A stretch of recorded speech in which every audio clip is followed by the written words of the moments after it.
Alright, so on the last video I told you that we were going to be talking about increasing, decreasing, maximums, minimums, etc. First derivative test, and then points of inflection with concavity and the second derivative test. But I ran out of space on my free recording program, so here it is, a second video. This first little slide is going to be a lot of me talking. I apologize ahead of time. I will try to keep it interesting for you and give you some hints to make you more successful on the AP test. So one of the things you really need to be careful of is recognizing the difference between f prime and f. So when you're talking about the derivative versus the function itself. Also important to notice is the concept of positive. That would be things that are lying above the x-axis versus the function itself increasing. That would mean going up. So if the first derivative is positive, that is, it's somewhere up here, then the function itself is increasing. Whereas if the first derivative is negative, so somewhere down here, then the function itself is going to be decreasing. All right, be careful using the word it. Pay attention to f prime versus f. Pay attention to positive and increasing versus negative and decreasing. All right, so then we can talk about the second derivative.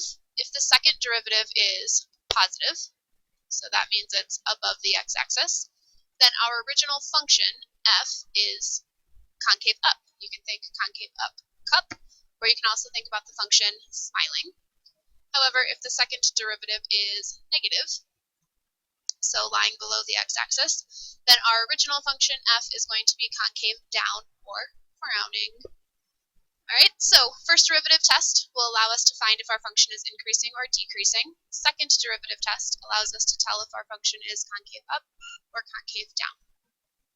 Now, from these, we can draw some number lines, finding critical points. Remember, our critical points come from the first derivative being set equal to 0 or undefined.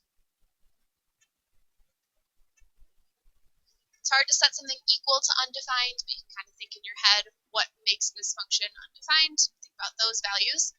We know that there will be a relative maximum, right? If it's continuous at a, right, you got to be able to draw through the whole thing. And the first derivative is changing from positive to negative. So our function then would change from increasing to decreasing, where our derivative is changing from being above the x-axis to below the x-axis. Put that at a different point. Okay? So we know that we're going to have a maximum if it goes from above to below. Sorry, f prime goes from above to below, which means our original function went from increasing to decreasing. Our next one then, we have a relative minimum. If our function is continuous at a, that's the first criteria, and our first derivative at that critical point changes from negative to positive. So our original function would have been changing from decreasing to increasing, and on f prime, we are going to see our function changing from below the x-axis to above the x-axis. Right? So thinking about those, this would be where f prime is equal to 0. Right, because it's crossing over the x-axis. We also might see that still changing from above to below or below to above, where there might be a vertical asymptote from your first derivative having been undefined. That's another way to find those critical points. All right, so that comes from the first derivative test. So then we get to the second derivative test, and that allows us to find a point of inflection.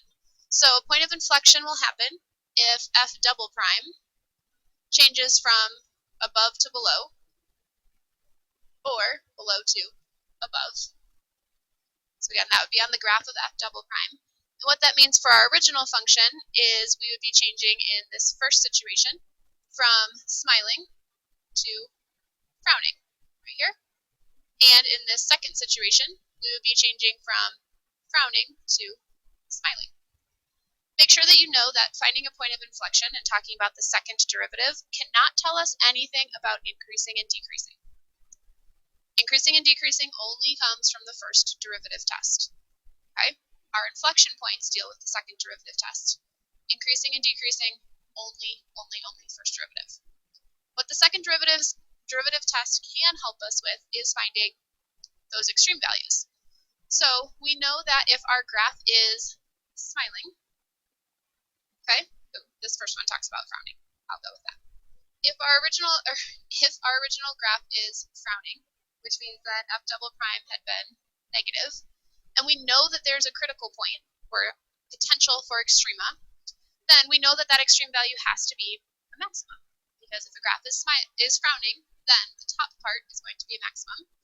Whereas the second one, if our graph was smiling, which means that f double prime had been positive, and we know that there's a critical point creating an extreme value, that extreme value must be a minimum because it's down at the bottom of that curve. Now, the last thing to make sure you remember is talking about absolutes. So, absolute minimum and absolute maximum happen on a closed interval. This is where we want to talk about the endpoints, and you want to make sure that you set up that t-chart and check for what creates the absolute smallest value in y, or what creates the absolute largest value in y. And again, you want to check those when you have endpoints or an interval, closed interval. And we want to consider what's happening at the ends because those could have acted as maximums and minimums, and absolute maximums and minimums as well. All right, that was a lot of me talking. Now we're going to do a little bit of practice. So use calculus methods to find the intervals where the function is increasing or decreasing, and list just the x-coordinates of any extrema. So we don't have to go through and classify if they're absolutes or just relatives, and we don't have to find the y value that goes with them. We just need the x-coordinates. So what I'm going to have you do in just a minute is pause the video and try this problem on your own, and then we will compare answers. So make sure you're thinking about extreme values, increasing and decreasing. Hopefully in your head you're saying, yep, I'm about to use the first derivative test. So pause the video and have at it.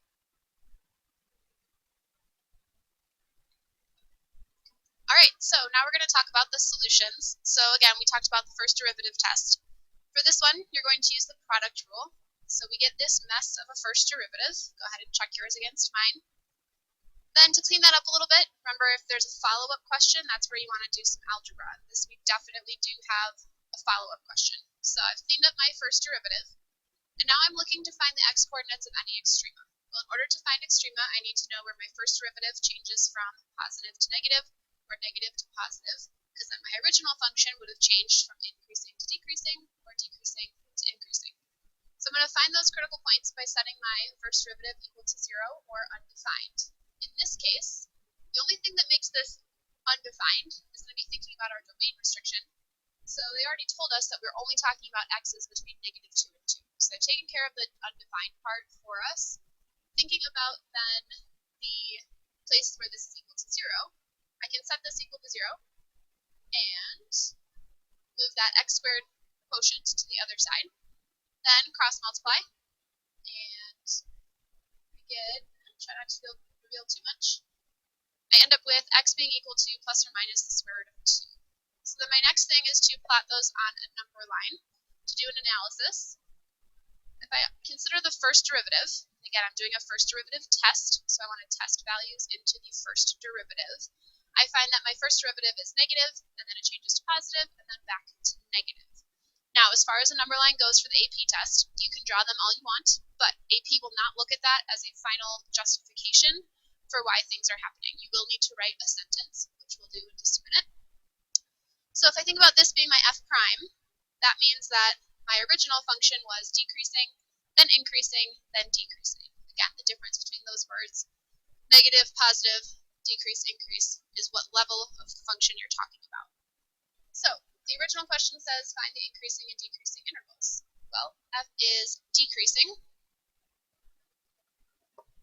from negative 2 till negative square root of 2, and from the square root of 2 until 2, and it is increasing from negative square root of 2 to the square root of 2.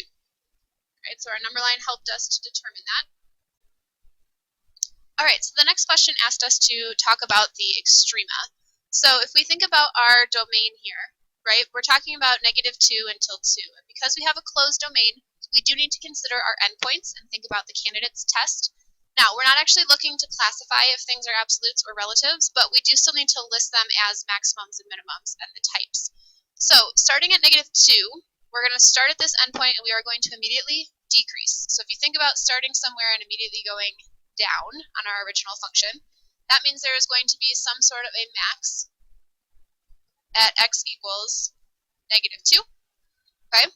Likewise, if you think about then decreasing until we get to negative square root of 2, then we switch to increasing. This is going to be some sort of a minimum at x equals negative square root of 2, because f prime changes